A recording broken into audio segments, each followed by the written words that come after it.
got her, be her lover. All right, so we're on to the 88 ways to pleasure the feminine, and we entered the sexual chakra, and wouldn't you know it, as soon as I got into that chakra, I fell in love. Now you're like, Eve, no, no, no, that's lust. That's the sexual chakra. And I'm like, no, if your sexual chakra is heart connected, you fall in love when you find chemistry that overwhelms your sense of attraction. It's because you're heart connected that you open up there.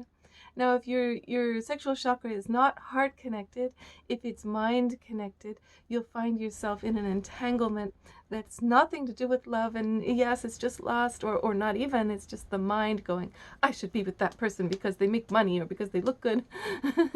But if you're like me and you've worked for years and years on connecting your sexuality with all of your spirituality and all of your heart, then you never feel a turn on.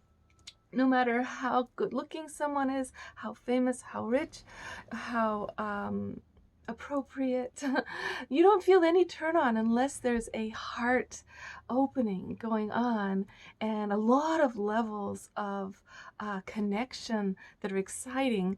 So where have I been? I know I have been remiss making these videos. I've been falling in love. Lust? Okay, that's there too.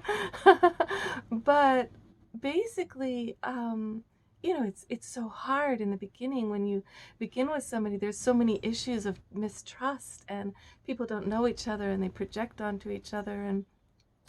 And with my show and my music career, I get projected onto that I'm somebody really that I'm not. I'm very simple. I choose to live as simply as I possibly can so that I can be in my divine feminine. If I had a man supporting me, that would be one way. But then, it's too much weight on the man. Nowadays, the way men have to work, even just to support themselves, it's too much weight on the relationship to be depending on a man. Also, there's not enough freedom and autonomy, so there's this dependency and there's this fears of, oh, if I fight with him, I'll lose my housing and my food. Then you can't be as honest, right? So I've got to be on my own feet and I've got to be in my own little castle, my own little teeny tiny trailer house. And I bought land, though. I bought land, and I'm going to be putting up yurts because I do need more space to dance and more space to host friends to come and have little cocktail parties like in the olden days, little dinner parties, right? For families and puppet shows. Oh, I love giving puppet shows. So why am I making this video?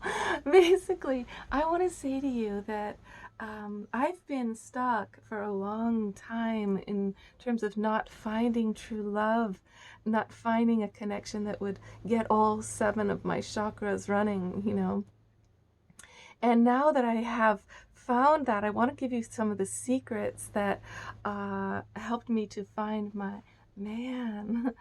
So, the dream world, the world of dreams, is an access point for you, for the divine to speak with you and guide you every day. But most people just get afraid of their nightmares. They don't realize that the nightmare is actually there to guide you on what not to do, to warn you about the road you're headed down. The sexy, amazing dream, you don't have to take everything perfectly literally because your dreams have a symbology that only you can interpret. But if you were to start doing what I've been doing, and you put a little piece of paper, actually a magic journal by your bed with a pen, and you ask a question every night, the answers will come. The answers will come. And then your job is to take action on whatever guidance came. And whatever crazy action you take, and if it seems like nothing came of it, that's okay, because the spirit world is testing you to see if they can get you to be in a relationship of call and response. Okay, so yesterday I dreamed that my life was flat. It always had been. It was like a pancake. It was one-dimensional. And suddenly it had puffed up into a ball. And it was like 7 dimensions. And I realized, oh yeah, because I've been accessing the future and calling it forward. I've been going back and changing my past. I've been going to the dream time to understand things, and I've been co-creating with the underworld and the magic creatures of the fairies. I've been including all these different levels of existence in my everyday story, and then looking for the omens that confirm or guide me in terms of the actions to take. So it's just like that. It's like my life went from being flat to being fat. So, darling, let your life be fat. Let your body be a little fat. Eat some good food. And you will find that if whatever the thing is that you've been stuck on, like for me for years, it's just like I couldn't find true love, true connection that would be totally hot and sexy. Also, it was always either just hot and sexy or love and not enough chemistry, or just not coming into some kind of normalcy of enjoying connection in like a normal way where you get to have them as your very best friend, right? That seemed like a total impossibility to me. And a lot of that was because I had no father and no men in my life. My mom was always with awesome women. And so I just never saw it. So I had to go to a future, to a past where I could find my spirit father, where I could heal the father wound that I have, where I could meet the soul of my man before meeting him here. And I could start reversing my story of being abandoned into being loved, given to. So here is an idea. Why don't you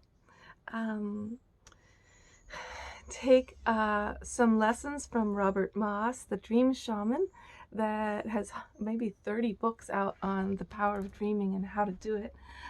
He's got some free things online on YouTube, Robert Moss. And let's do this. Let's integrate the magic world with this world and go ahead and ask. Ask for whatever it is. Ask for the thing you thought you could never ask for, such as like healing your addiction. Like, that's hard, right? Have it totally healed, like all the help to come, all the angels, all the resources, all the powers and healings within you to be to happen, so that addiction just falls away. It's not even relevant. All right, that's today. It wasn't really one of the 88 ways, but maybe it is. You know, to pleasure the feminine in you, you need your life to be fat, not flat. And what chakra does that really go with? Tell me. I think it's a spiritual chakra. I think we skipped all the way up to there. Yeah. Okay, love life, love it.